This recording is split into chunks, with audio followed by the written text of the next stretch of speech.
এই গরমে আমাদের মাটি ফেটে ফাঁক হয়ে যাচ্ছে, আর যত বৃষ্টিপাত তাক করে শুধু ওই পাহাড়ের কোলে ঢালছেন। এ আপনার কেমন অসমনীতি? রাজনীতি। এই আমার জলীয় বাষ্প আমি কারো কোলে ঢালবো না হলে ঢালবো সেটা আমার ব্যাপার, এতে তোদের কি বে? তোদের কি মানে?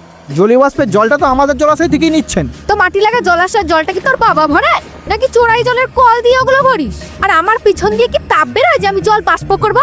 তাপ নিয়ে কোনো চাপ থাকলে সূর্যদার সাথে কন্ট্যাক্ট কর। ও বাবা, তাহলে তো হয়ে গেল।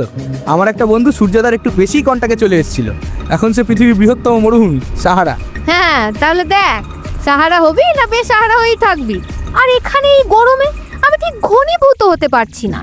এখন মন চাইছে শীতল ওয়েদারে ধাক্কা খেতে পাহাড়ে, করতে শৈলক্ষে বৃষ্টিপাত, ভিজিয়ে দিতে প্রতিবাদ।